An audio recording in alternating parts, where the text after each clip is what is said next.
Every week I hear from traders who passed their evaluation, hit their profit target, follow the rules, and still didn't get paid. And when they go back and read the fine print, they find a clause they never noticed, a restriction they didn't know existed, a definition buried on page 4 of a terms document that contradicts what the homepage said. This isn't bad luck. It's a pattern, and it's been getting worse. I've spent the past year tracking prop firm complaints across Trustpilot, Reddit, trading forums, and regulatory filings. What I found is that the same problems come up over and over, not at one firm, but across the industry, and most of them are entirely preventable if you know what to look for before you spend $1. Today I'm walking through 5 things prop firms don't want you to know, the mechanics behind the complaints, the specific language to watch for, and how to protect yourself. Let's get into it. Number 1, passing the challenge doesn't mean you'll get paid. The single biggest misconception in this industry is that passing the evaluation is the hard part. It isn't. The hard part, the part most market materials skip entirely, is surviving the payout review. Here's what actually happens at a significant number of firms. Once you request a withdrawal, your account gets audited, not before, after, and auditors are looking for reasons to deny, not reasons to prove. The most documented case of this is Apex Trader Funding. Apex spent years building a reputation for exactly this: retroactive audits on winning accounts, vague denial reasons, and in 2025, reportedly requiring traders to literally vlog themselves trading just to get their payouts processed. Their payout denial history became so well documented that when they relaunched their program in 2026, their primary marketing angle was, "We're going to stop denying payouts." That's not a selling point. That's a confession. The most common denial language I've tracked across Apex, FundYourFX, and others: profit concentration, meaning too much of your profit came from 1 or 2 trading days. Behavioral pattern inconsistency, meaning your trading in the funded phase looked different from your evaluation. Suspicious execution signature, a catch-all that can mean almost anything and is nearly impossible to dispute. One FundYourFX trader documented in early 2026 generated $4,000 in verified profit, completed every state requirement, and was denied at the payout review stage, cited for profit concentration and behavioral analytics models that were never disclosed up front. The firm then took over a week to even offer a replacement account. None of these terms have standard definitions. Each firm defines them differently, and most firms don't disclose them clearly on their challenge purchase page. Number 2, rules can change after you buy. This one is more common than most traders realize, and it's accelerating. Prop firms update their terms of service regularly. Some do it transparently with version histories and email notifications. Most don't. They update a web page. The new terms take effect, and traders who purchased weeks or months ago are now being held to rules they never agreed to. The clearest recent example is FundingTicks. In December 2025, they changed the rules for existing account holders midstream. They introduced a new 1-minute minimum hold time where there had been none. They raised the minimum daily profit requirement. They required more profitable days. And they cut the profit split from 90% down to 80%. Traders reported up to $21,000 in profits removed retroactively. The firm's Trustpilot score dropped from 4.1 to 3.2 in weeks. They announced a wind down shortly after. That clause, "We reserve the right to modify these terms at any time without prior notice," exists in almost every prop firm's terms. FundingTicks isn't an isolated case. The funded trader did this repeatedly before their collapse in 2024. Apex changed their rules for the worst multiple times in 2024 and 2025 by their own CEO's admission on a leaked private Zoom call. What to do? Use a PDF saver or web archive tool to capture the full terms on purchase day. Services.web.archive.org can confirm what a firm's rules page said on any date. Prioritize firms that publish version rule histories. They exist, but they're rare. Number 3, the profit split headline is almost never the real number. Every firm leads with its profit split, 80%, 90%. Some advertise 100%. It's the first number in the headline, the first thing on the homepage, and it's almost never complete picture. Here's what the headline hides. Add-on tiers. The base split at many firms is 70% or 75%.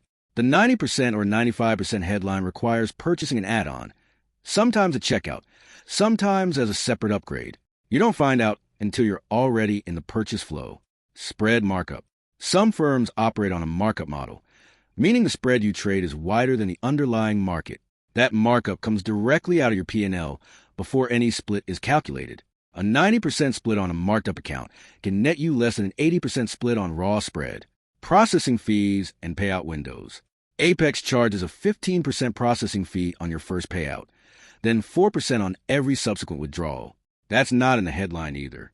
Several other firms require minimum profit thresholds before withdrawal is even eligible. What to do? Always find a base split, not the maximum achievable split. Ask, is the split on gross profit or net of fees? Check payout frequency and minimum withdrawal thresholds before purchasing. Number 4. Platform execution during funded is not the same as during evaluation. This is a complaint I see traders most surprised by, because it's the least intuitive. You pass the evaluation. Execution feels tight. Fills are clean. You move into the funded phase, and suddenly things feel different. Spreads are wider. Slippage shows up on trades that shouldn't have any. Orders execute at prices that don't match what you saw on screen. Apex had a documented case of this in June 2025. A connection issue caused major losses across multiple top prop firms. Entire accounts wiped. MyFunded Futures and several others reversed the losses for every affected trader. Apex didn't. They blamed the traders. That's the tell. When execution goes wrong, how a firm responds tells you everything about whether they're actually on your side. Across trader complaint data I've reviewed, the overwhelming majority of execution complaints come from the funded phase, not the evaluation. The top issues: orders filled at off-market prices, profitable positions partially canceled, and spreads widening on high-volume instruments at exactly the wrong moment. What separates the better firms from the worst ones here is infrastructure.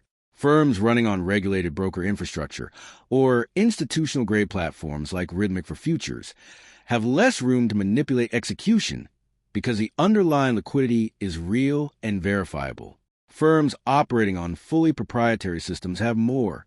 This is worth researching before you buy. Ask what liquidity provider the firm uses. Ask whether the funded phase is live or simulated. Good firms answer this directly. What to do? Ask the firm directly. Is my funded account live or simulated? Research the liquidity provider or broker infrastructure behind the platform. For futures, prioritize firms on Rhythmic or CME-connected platforms. Execution is exchange verified. Number 5. Firms can induce shared data on traders. This one is newer, less widely known, and growing fast. Prop firms share data. Not all of them, not always formally, but the infrastructure for it exists and its use is expanding. Multiple firms use the same KYC vendors, the same risk screening platforms, and in some cases, the same flagging databases. The collapse of the funded trader in 2024 is instructive here. Over 1,200 traders were documented as waiting for payouts when TFT shut down. Many of those traders went to other firms to restart, and some found their onboarding rejected or flagged without explanation. Cross-firm data sharing isn't confirmed in every case, but the pattern is consistent enough that it's worth treating as real. More recently, MyFundedFX rebranded to SeacrestFunded in early 2025, then shut down all prop trading in February 2026 with 2 days' notice. Traders with active funded accounts had almost no time to react. Those who filed chargebacks on their challenge fees, a reasonable instinct, may have triggered payment processor flags that followed them to other firms. The honest takeaway isn't to be paranoid. It's to understand that your reputation in this industry is cumulative. A dispute handled aggressively, a chargeback filed impulsively, a fraud flag triggered by a misunderstood trading style. These can follow you. The traders I've seen navigate this space successfully treat every firm interaction like it's on the record, because increasingly it is. What to do? Resolve disputes professionally through firm support channels before escalating. Avoid chargebacks unless fraud is clear. They trigger flags across payment processors. Keep records of all your trades, settings, and communications. How to protect yourself. Here's the summary of what I've covered and what you can do with it. None of this means prop firms are universally bad. There are firms operating cleanly, paying consistently, and treating traders fairly. They exist. The difference between those firms and the ones generating complaints I've described usually comes down to 3 things: infrastructure quality, rule transparency, and payout track record. A few firms I've looked at closely that score reasonably well on all 3. Paragon Funded Trader, Bright Funded, and DNA Funded for different reasons and different trader profiles. I've covered them in detail in a separate video if you want the full breakdown. Do your research before you buy. Read the full terms. Ask hard questions before you spend money, not after. The information is available. Most traders just don't look until it's too late. If this was useful, subscribe. I publish research like this regularly. No sponsorships, no affiliate rankings. Links and resources mentioned are in the description below.